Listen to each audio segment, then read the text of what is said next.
Today, a close friend of mine came to me, visibly upset. Her voice trembled as she said, I have so many thoughts in my mind.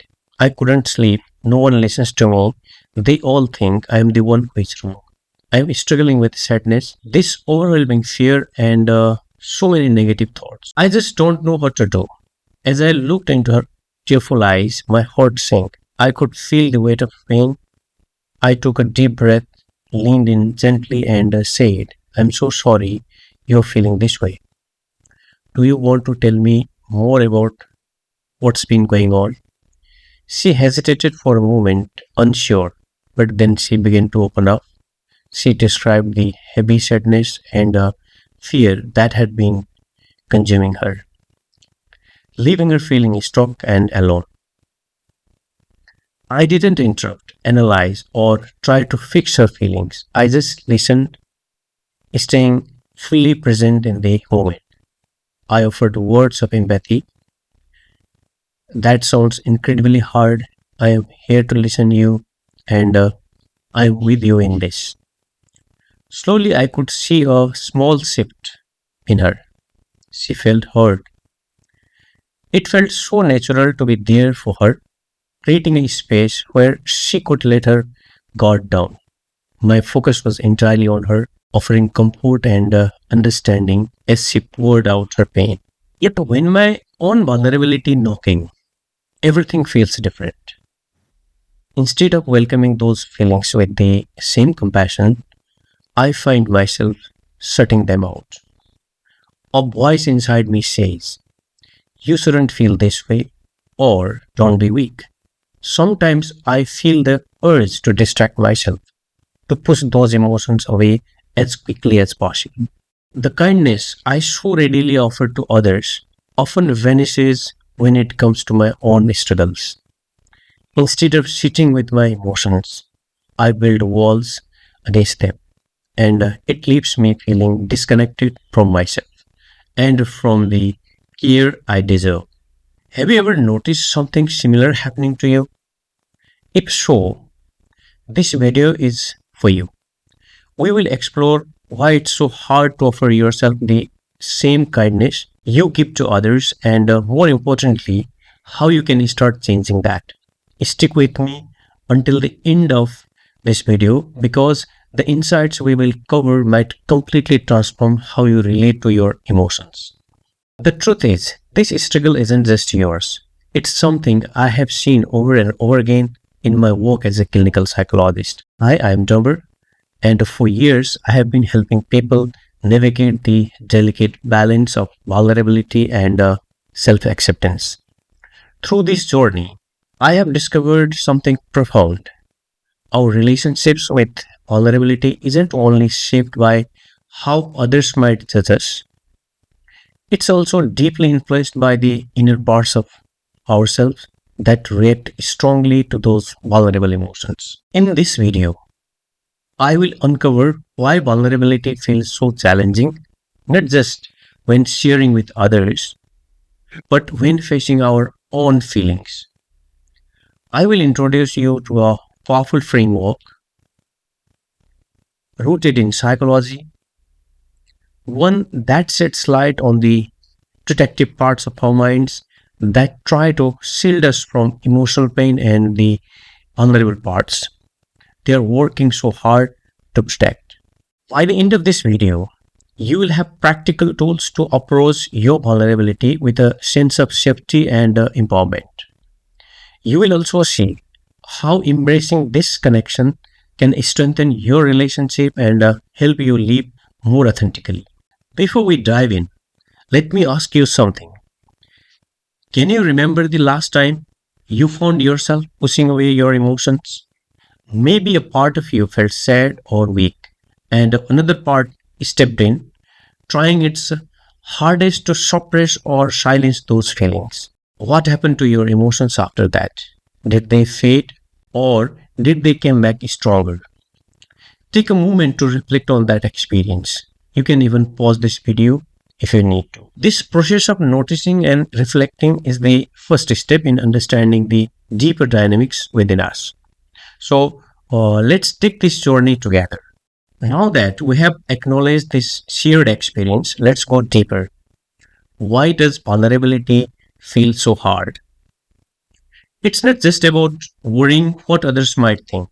It is also about the complex inner dynamics that shape our emotional responses.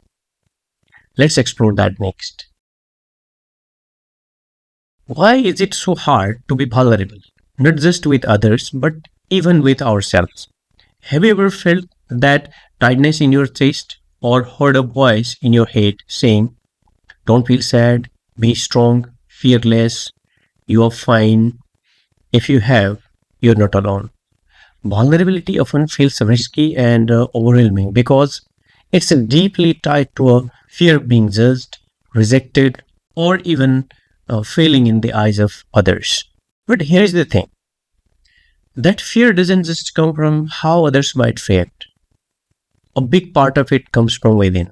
Our internal system, our mind has parts that are built to protect us from discomfort. These parts work hard to shield us from the rawness of our emotions, the vulnerability that can feel so overwhelming. They aim to keep us safe, but in doing so, they can make us push away the very feelings that need our attention. In psychology, we recognize that the mind isn't just one unified voice, it consists of different parts. Imagine these parts as a team, each with its own role and objective. When it comes to vulnerability, two types of parts often emerge: the protective parts and the vulnerable parts. Your protective parts act like bodyguards. They are there to shield you from pain. They might prompt you to put on a brave face, challenge the subject, change the subject, or distract yourself with work, scrolling on your phone, or various other activities. But here is the catch. While these parts have good intentions, their actions can leave us feeling disconnected from ourselves and from others. It's as if they are holding up a shield so high that we can't even see what's behind it. Behind that shield are your vulnerable parts, the aspect of you that experience sadness, fear, shame, or longing. These parts aren't weak or broken. In fact, they encompass the most tender, authentic parts of who you are. They carry your deepest needs and hopes, but they have often been set aside for so long that connecting with them feels unfamiliar or even frightening. Think back to a time when you felt completely overwhelmed, or perhaps when you wanted to cry but held back. In those moments, your protective instinct likely took over. They might have whispered, "You don't have time for this," or "Get it together." While they meant well, they also muted a part of you that was crying out to be heard. Now, here is where it gets really intriguing. The battle with vulnerability isn't solely about fearing judgment from others. It's also an internal tug of war between your protective instincts and your vulnerable self. Your protective side is trying its best to keep you safe, but its tactics like avoidance or harsh self talk often end up deepening the very pain. Meanwhile, your vulnerable side feels ignored, which can trap you in a cycle of frustration or sadness. You don't have to pick between being vulnerable and feeling safe.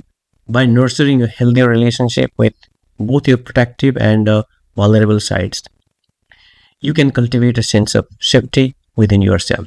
This empowers you to open up at your own pace without feeling overwhelmed. This isn't about pushing yourself to be vulnerable. It's about learning to listen to yourself first and foremost. And that's what we will explore in the next section. How to gently connect with your vulnerability in a way that feels safe and empowering. Are you ready to meet these parts of yourself and start that conversation? Let's dive into how you can embrace vulnerability without feeling exposed. Now that we have looked at the tension between your protective and vulnerable sides, let's discuss how to start bridging that gap. Embracing vulnerability doesn't have to feel like a daunting leap into discomfort. With the right mindset, it can be gentle and empowering journey. So, how can you begin to connect with your vulnerable aspects? Let's break it down into straightforward, manageable steps. The first step is to cultivate awareness. Pay attention to when your protective parts make their presence known. These parts often express themselves loudly, making their message easy to identify. They might say things like, "You are overreacting, just move on. If you share this, people will think you are weak. Don't dwell on it. Just stay busy." When you hear these voices, don't dismiss them or argue back. Instead, acknowledge them with curiosity. Picture meeting a shy child for the first time.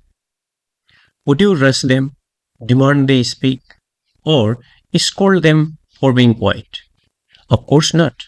You would likely kneel down to their level, speak softly, and allow them the time to come forward when they feel ready. Your vulnerable parts are just like that shy child. They require safety and patience to reveal themselves. You can foster this safe space by journaling your thoughts without judgment. Practicing mindfulness to sit with your feelings without the urge to fix or change them. Speaking to yourself with the kindness instead of asking, "Why am I feeling this way?" Try saying, "It's okay to feel this. I'm here for myself." What's one way you already create safe space for yourself? If nothing comes to mind, that's perfectly fine. It's something you can start working on today. Here's the thing, your vulnerable parts aren't out to harm you, they are actually trying to help. Even if their approach can feel a bit intense at times, for instance, sadness might be urging you to take a break and rest. Fear could be highlighting a boundary that needs to be established. Shame might be drawing your attention to a value that's important to you. When you experience a surge of emotions, instead of pushing it away, consider asking, "What message are you trying to convey? What do you need from me right now? How can I support you?" These questions may seem unusual at first, but they hold significant power. They transform your relationship with vulnerability from one of avoidance to one of collaboration. It's crucial to remember that your protective parts aren't your adversaries. They are working hard to shield you from pain. Even if their methods don't always succeed, take a moment to express gratitude to them. You might say, "I recognize you are trying to keep me safe. Thank you for your concern. You have been putting in so much effort. I truly appreciate it. It's okay to take a step back. I can handle this." When your protective parts feel seen and valued, they are more likely to ease up, allowing your vulnerable parts the opportunity to express themselves.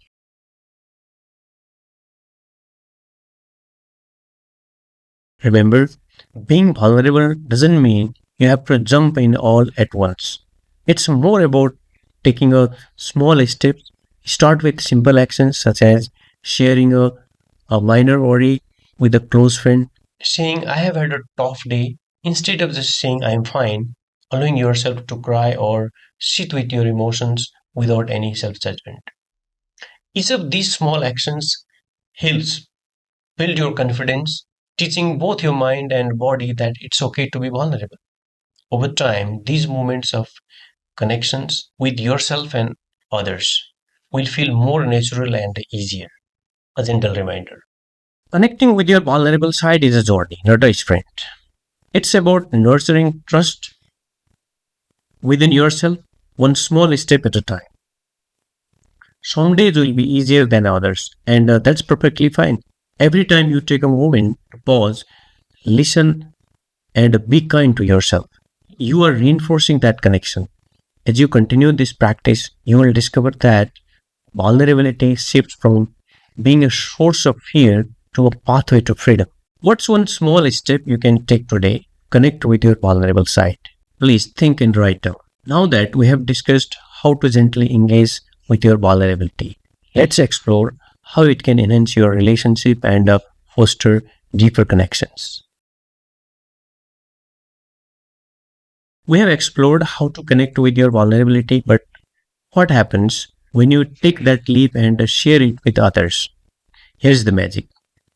Vulnerability doesn't just change your relationship with yourself, it also transforms your connections with those around you. When you allow someone to see your true self, you encourage them to do the same. This creates a breeze between two hearts where trust, empathy, and connection can thrive. Let's delve into how vulnerability impacts relationships and why it's such a powerful force. Think about the relationship in your life. What do you trust the most? It's likely those who have opened up to you, their fears, struggles, and dreams. Why does this foster trust? Because when someone shows vulnerability, they are essentially saying, I trust you enough to reveal my true self. And when you respond with kindness and understanding, it strengthens that trust. It's a reciprocal process. The more you share, the more trust you cultivate, making the relationship feel safer. Picture this. You have had a tough day and confide in a friend. I'm feeling overwhelmed. Instead of dismissing your feelings, they reply, I understand. I have been there too. In that moment, you feel seen, heard, and understood. When you express your vulnerability, you are not just allowing someone to understand you better, you are also giving them the chance to reflect on their own experiences. It's like holding up a mirror that says, hey, it's okay to feel this way. We are all human. But here is the reality. Vulnerability isn't about revealing everything to everyone. It's about discerning who is worthy of hearing your story. Not every relationship provides a safe environment for vulnerability, and that's perfectly fine. Before you decide to open up, consider these questions. Does this person listen without passing judgment? Have they demonstrated empathy and understanding in our past interactions? Do I feel secure being honest with them?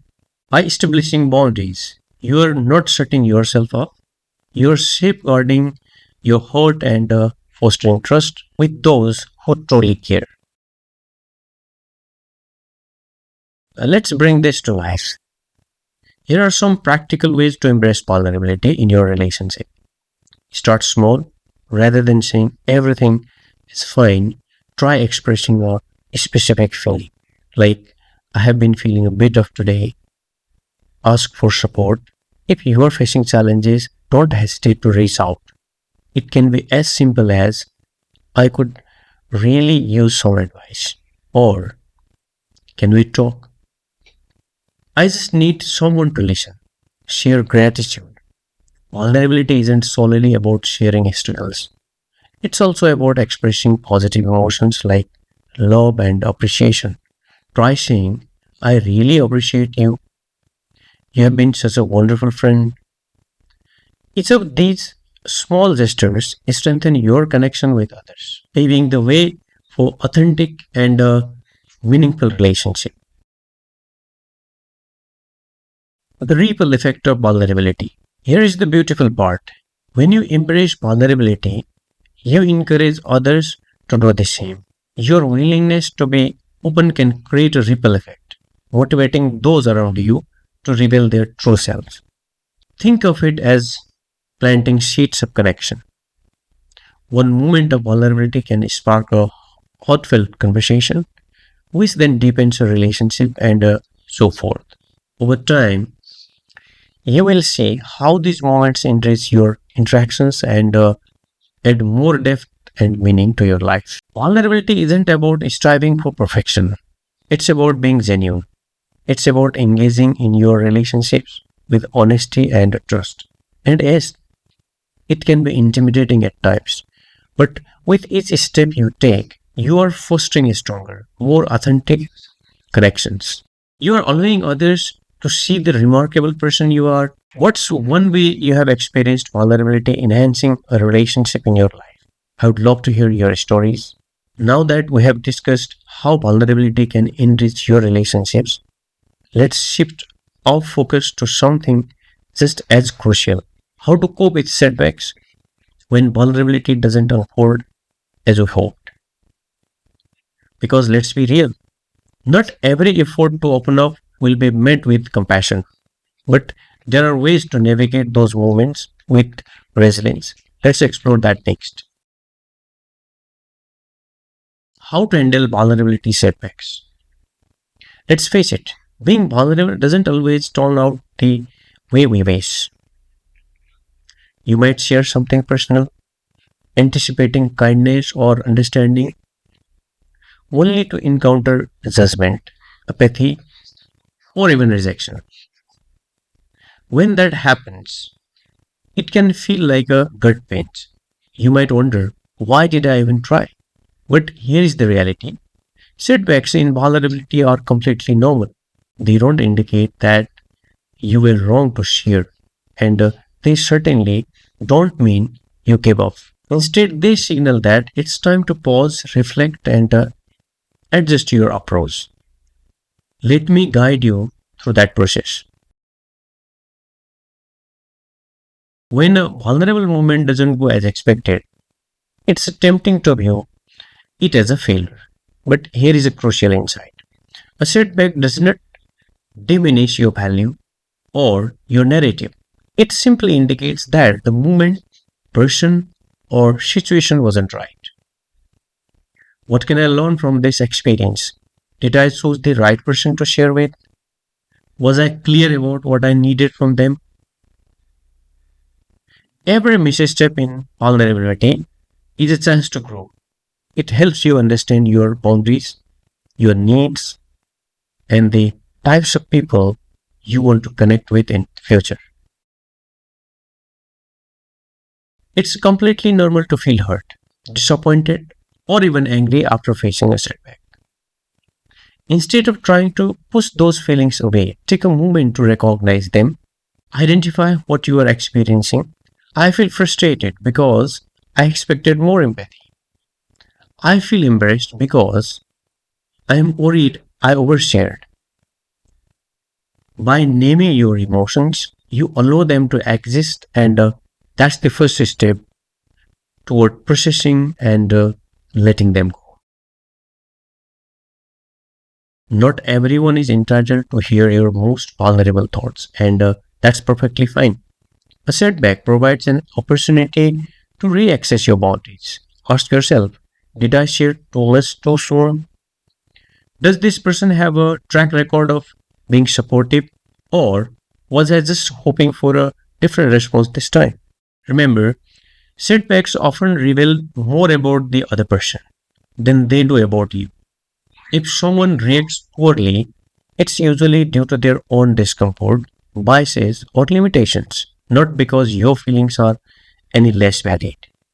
Use these moments to refine who you chose to share with and how much you disclose. Vulnerability is valuable, and it deserves to be treated with care. Setbacks in vulnerability can be tough, but they don't define who you are. Instead of being hard on yourself, try to practice self compassion. Remind yourself it took real courage to open up, and that's something to celebrate. I am on a journey to be my authentic self, and that takes time. Here is a surprising thought: every time you encounter a setback, you're actually building resilience. You're learning that even when things don't go as planned, you can still show up for yourself with kindness and grace. A common misconception about vulnerability is that it has to be perfect every time. The truth is, it's a skill that develops with practice. The more you express your true self, the better you will understand who you can trust and how to communicate your needs. Over time, these experiences will help you forge the meaningful connections you seek. Setbacks can show up as stepping stones. They might slow your progress, but they won't halt your journey. Each time you bounce back from a vulnerable moment that didn't go as expected, you are becoming stronger. You are learning to trust yourself more, and that's a remarkable gift. Have you ever faced a setback in vulnerability? How did you cope with it? Please try to think the answer. Remember, sharing your experiences could inspire someone else to keep moving forward. Now that we have discussed how to handle setbacks, let's shift our focus to something truly uplifting. The impact of embracing vulnerability as a way of life. How does this shift not only enhance your relationships but also reshape your entire identity? Let's explore that next. Let's take a moment to envision something. What if you could stop concealing part of who you are? What if you didn't have to act like you have everything figured out and instead you could present your complete self, your joys, fears, and imperfections openly and without reservation? It sounds liberating, doesn't it? This is the chance that vulnerability brings. It's not merely about expressing your emotions, it's about reclaiming your true self. When you allow yourself to be seen, flaws and all, you start to live a life that feels more genuine, more connected, and ultimately more satisfying. Vulnerability creates a beautiful ripple effect. When you share your true self, it doesn't just affect you, it encourages those around you to do the same. Consider this. Have you ever felt a wave of relief when someone else confessed their struggles? It made you think, I'm not alone in this. That's the power of vulnerability. It forces connection in ways that nothing else can replicate. Over time, this fosters a culture of trust and openness in your relationships. By being authentic, you grant others the freedom to be themselves as well. It's like saying, this is a safe space. You don't need to put on a facade anymore. And that's where genuine connection truly begins. Power of vulnerability extends beyond your relationship. It also deepens your connection with yourself. When you stop avoiding your emotions, when you let your fears, sadness, or insecurities come to the surface, you open the door to healing. You are no longer fleeing from who you are. Instead, you are affirming to yourself, I see you and you matter. And here is something you might find surprising. Vulnerability doesn't make you weak, it makes you strong. Each time you embrace your feelings, instead of pushing them away, you become more resilient. You demonstrate to yourself that you can navigate life challenges while staying true to who you are. There is another unexpected advantage of embracing vulnerability. It fosters confidence. You might wonder, how can revealing my fear or struggles boost my confidence? But here is the key thing. When you embrace your true self, you no longer seek validation from others. You come to understand that you don't have to conform to anyone else's expectations. This type of confidence is unwavering. It doesn't stem from external accomplishment or accolades. It arises from the knowledge that you are living in harmony with your authentic self. And when you lead with that authenticity, you inspire trust and admiration in those around you. Vulnerability as a legacy. One of the most beautiful aspects of vulnerability is that it doesn't just transform your life, it creates a legacy. When you exemplify vulnerability, you show others that It's okay to be human. You initiate a ripple effect that influences your friends, family, colleagues, and even your community. You demonstrate that it's acceptable to be vulnerable. Consider the impact this can have. Picture raising children who feel comfortable sharing their emotions, creating a workspace where everyone feels safe to voice their ideas, or encouraging a friend to take their first step towards healing. That's the strength of your vulnerability. It doesn't just transform your life, it transforms the world around you. Living authentically every day. When vulnerability becomes a lifestyle, everything changes. You stop fearing rejection because you are no longer in hiding. You stop feeling alone because you have formed real connections. And most importantly, you stop running from who you are. You begin to live with an open heart, one that's eager to give and receive love, to confront challenges with bravery, and to accept the chaos of being human. That's the essence of living authentically. So, let me ask you, what's one small way you can embrace vulnerability today? Perhaps it's expressing to someone you trust how much they mean to you. Maybe it's writing in a journal about a fear you have been avoiding. Or it could simply be taking a moment to recognize your own feelings instead of pushing them aside.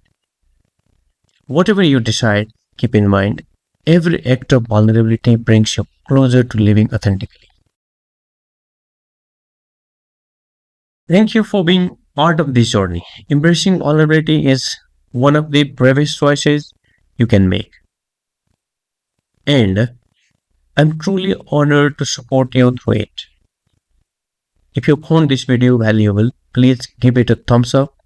It helps others discover these essential ideas, and don't forget to subscribe for more insights on emotional growth and personal transformation.